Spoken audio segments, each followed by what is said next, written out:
All right, let's do this. Hey, this is Eric. I am the Barmy Farmer right here at the Garden of Apologies. It's been a long winter, but we're back. It's time for the first episode of Pepper School. This is the start of season 2. It's my 10th year growing peppers, so let's show you the process. I'm here in my grow tent. Well, this is the larger of the two grow tents. This is the 9-footer. I've got an 8-footer just over there. But this one, I'm well into the process. And temporarily, I have the weird-ass pink lights turned off. When they're on, they look like this. Reach over here. And there we go. It gets it really bright in here, but this is a weird set of lights. It's a weird color temperature. So I'm going to pop these back off for now. There we go. They're over there on a smart power strip, so they're timed. I have them coming on at 5 a.m. and off at 8 p.m. So the basic process. Let me show you what I've got over here. Let's turn my camera over. Got my shelves set up. I'm sort of later in the season down with the guys on the bottom, and I'm still in process with the guys we've got right down over here. So I'll show you one of my first trays. Here we go. This is just about the first tray I planted this year. It's 144 cells in a standard 10 by 20, a little tray here. I have one seedling left. So typically I'll line these up here with one, maybe 2 seeds per each cell here. I have one super boot that's still remaining. So this is a Jiffy seed starter I use here. Let me just reach over and I'll show you the package. There we go. Here is my Jiffy seed starter. It's got a good mixture of stuff in it. I'll just show you the back. There we go. It says it is professional greenhouse quality. That also works for me too. My favorite thing about this is that it's effective and it is not Monsanto. Just say no to Miracle-Gro. It's not worth it. So, as I was saying here, I start off here, I sprinkle in the Jiffy seed starter on the bottom. I drop in 1 or 2 seeds per cell here. I throw another bit of Jiffy the same seed starter on top, and then I fill the tray up with water. The plants work best when you bottom water them, so I start right away with these trays here. Pretty soon, the trays start looking like the guys we've got right over here. So this one's been going for a little while, going for a week or two. The plants all sort of take their own time. They work on their own patterns. But as you see here, I have a chocolate reaper here that has come up. From my brain collapse peach, I've got this little funky guy here. Where we got it?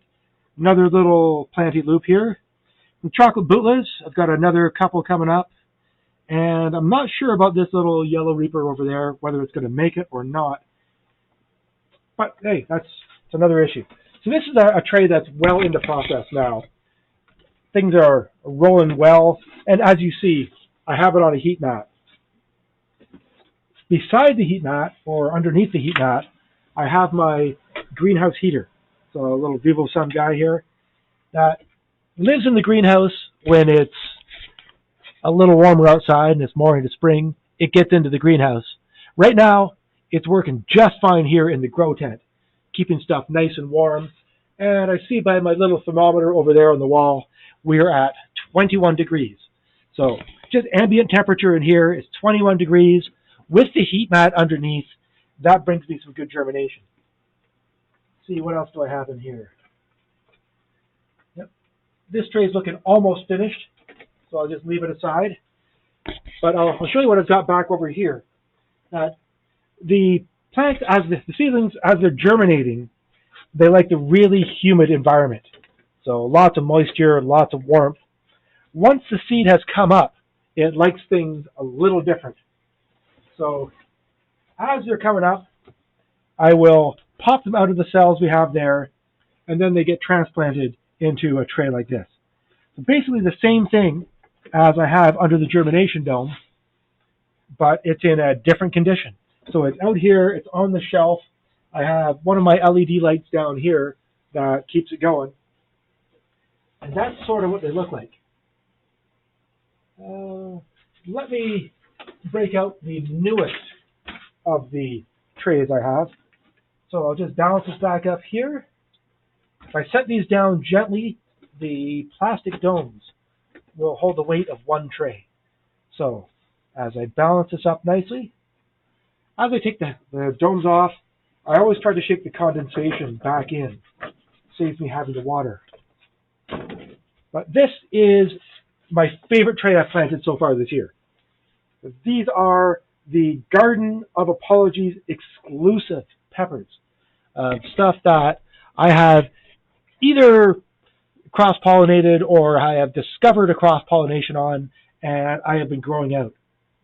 So the first guys we see coming up here, I put in 2 per cell here. These are the Petite Marseillais crossed with the Giant Cayenne. So you get the basic premise, how these guys are coming up here. They then get transplanted up. So this is going to be a bit more of my afternoon project, as see both little guys are coming up for each of these cells here. I'll pop those out and I will repot them. Let me just slip myself right back in here. But give you an example just how this process works. First off, if I'm just going to reach across over here and grab my grow log. Here we go. So back down here, I've got my book. There we go. Be a beautiful cupcake and a world of muffins. There's no better advice than being a beautiful cupcake, even though, as Frank Zappa once said, the muffin is the prince of food. I have this book mostly because it's fluorescent pink, and when I'm out in the garden, when I set it down somewhere, I can see it, and I don't lose my book.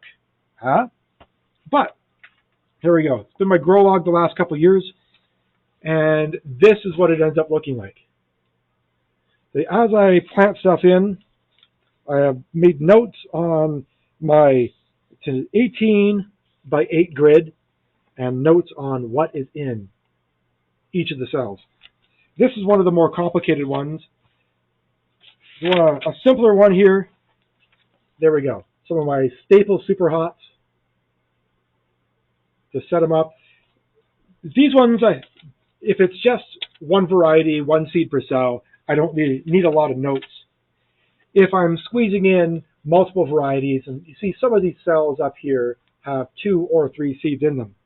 So as I'm pulling up the seeds, pulling up the seedlings, I'll make a note. A little dot there shows me that I've got a couple seedlings that have come up from this slot here. Those were the Reaper crossed with the Sarah, I believe Sarah Rangoon, but the SRTSL. It's a Trinidad Scorpion Long from Sarah R. I believe it's Sarah Rangoon, but that's become a pretty well-known pepper the last few years. So there we go. That's how I make my notes. A book aside for now. Or you can see all my cat hair, because it is always cat time in the Garden of Apologies, even when I'm here in the tent. Let me show you my transplant process.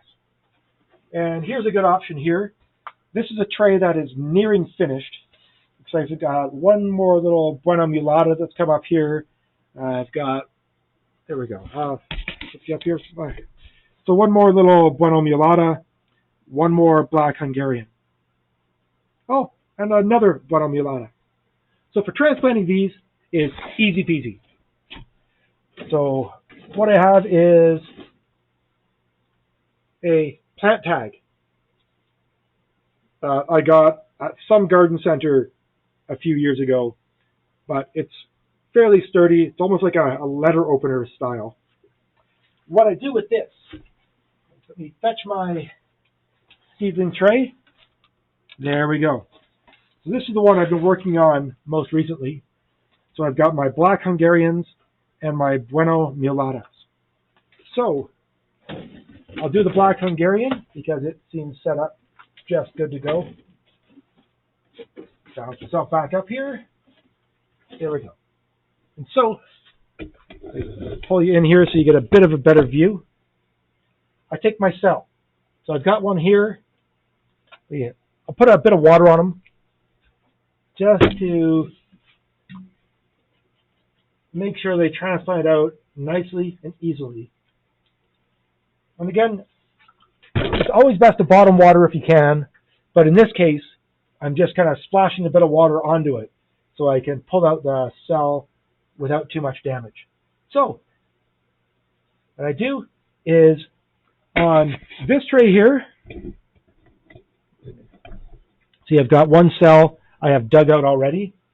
For this tray here, I get into it and a bit of a wiggle. There we go. The whole thing just pops right on out and in it goes.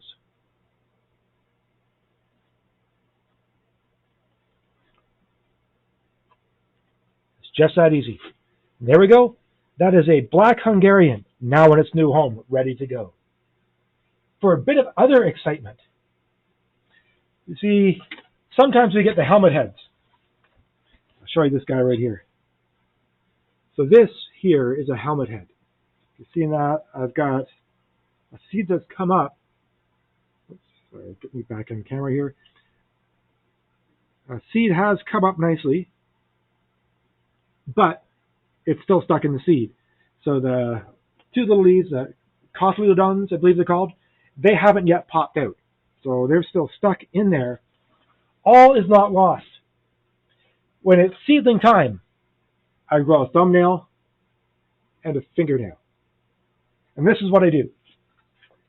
So I get in there as I did with the last seedling there, and I pull this out.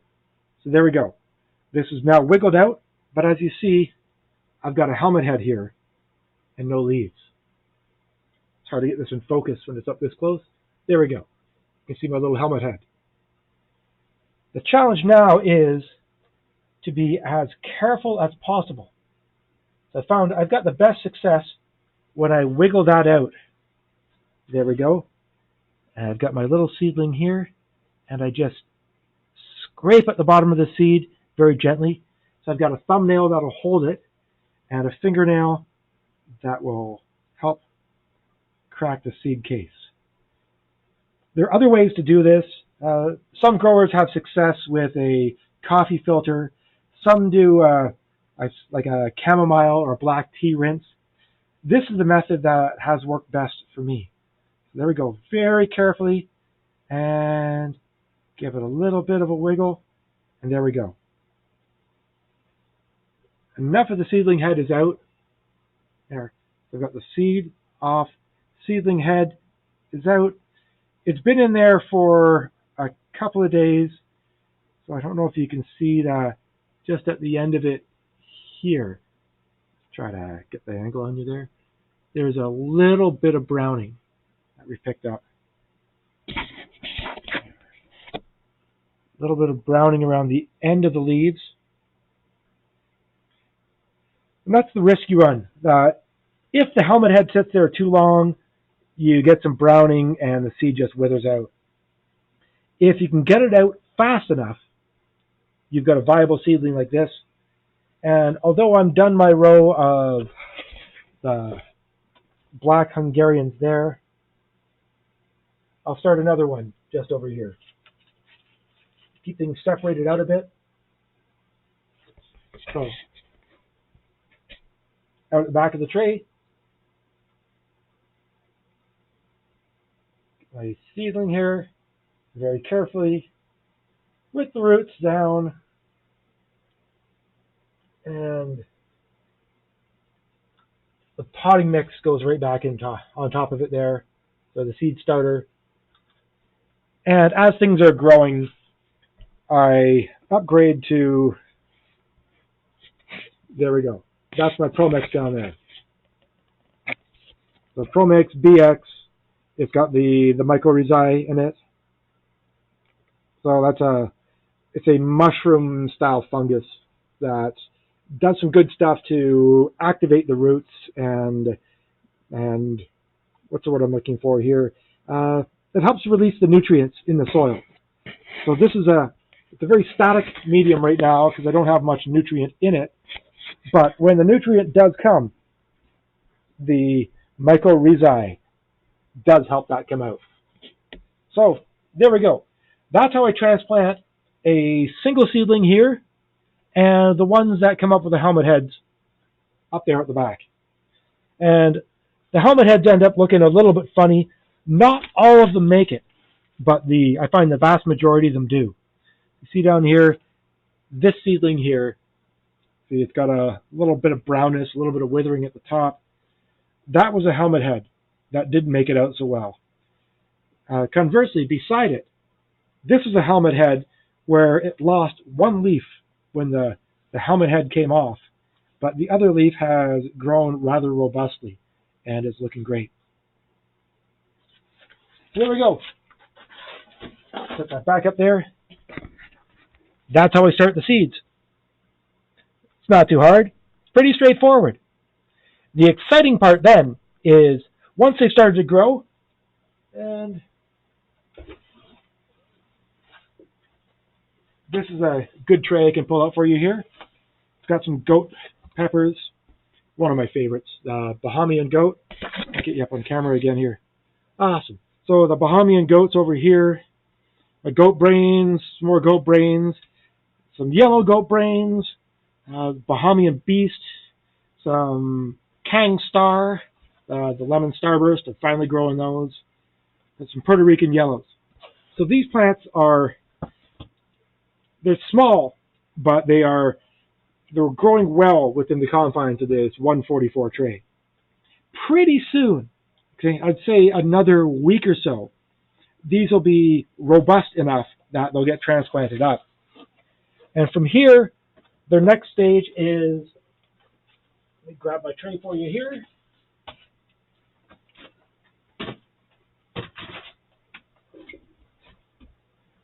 Here we are.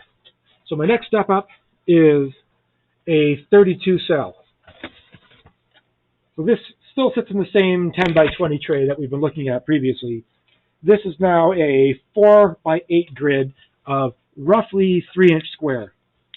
Little guys here, 10 centimeters if you want to be Canadian, but 10-inch, 3 centimeters, or rather, sorry, 3-inch, 10 centimeters.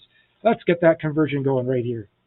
This is where they go next, and this is where the plants are going to live for the next several weeks. It's too cold to go outside yet.